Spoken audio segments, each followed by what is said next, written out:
La dernière fois, j'ai rencontré un enfant dans la rue.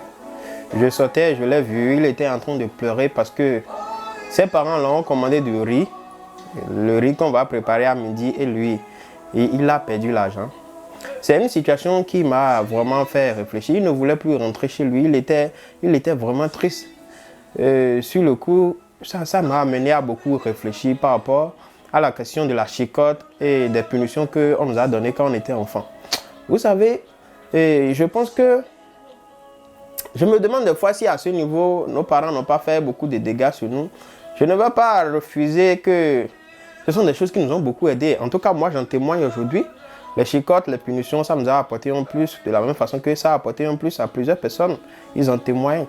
Mais je pense que à chaque fois qu'un parent prend le bâton, il prend une punition qu'il veut affliger à son enfant, il doit se poser deux bonnes questions. La première des choses, pour quelle raison je veux frapper l'enfant? La première des choses, c'est qu'il doit se demander pour quelle raison je veux frapper mon enfant. La deuxième des choses, c'est quelle est ma motivation? Je me demande, est-ce que quand nous grandissons, nous ne perdons plus de l'argent? Jusqu'à présent, moi, je continue de perdre de l'argent. Des fois, on perd de l'argent, on perd 1000 francs, on perd 5000 francs, ainsi de suite. Vous voyez? Mais quand nous voulons frapper nos enfants, si la raison n'est pas lui porter correction, l'aider à grandir, l'aider à atteindre la maturité, je pense que, alors, nous faisons fausse route. Je pense que là, on n'est pas sur le droit chemin. Des fois, j'ai l'impression que les parents, ils tapent les enfants juste pour se venger. Ils ont dit 500 francs. Non. Quelle est la motivation? Quelle est la raison? Est-ce que c'est pour se défouler sur l'enfant? C'est se venger? Est-ce que c'est lui faire du mal parce qu'on a mal? Je pense que si les raisons sont telles, alors c'est pas bon. Alors ce que nous faisons, ce n'est qu'un péché. Ce n'est pas bien du tout. Nous devons, chaque fois que nous voulons donner des punitions à nos enfants, les frapper, nous devons nous poser les bonnes raisons.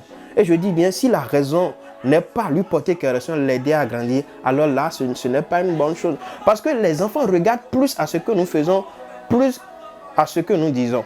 Chaque fois quand tu te mets en colère, si tu as l'habitude de taper ton enfant, quand il va grandir, il sera ainsi. Quand quelqu'un va lui faire du mal, ou bien un de ses employés va commettre une erreur, il va réagir par le bâton, il va réagir automatiquement.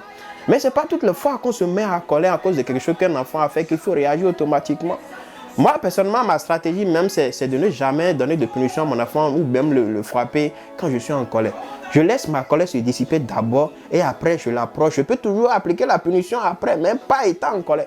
Parce que quand on est en colère, on transmet la correction. La colère, on transmet la colère. C'est ce que tu es en toi que tu transmets à ton enfant quand tu lui donnes de la punition, quand tu le frappes. Si c'est la colère, tu lui transmets la colère. Il va devenir un enfant très nerveux, c'est comme ça.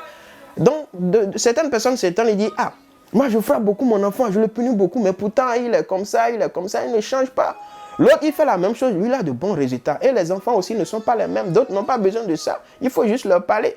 Donc, tu peux faire la même chose que les autres et ne pas avoir les mêmes résultats parce que toi, tu le fais pour les mauvaises raisons et non pour les bonnes raisons. Ah, il soit quoi nous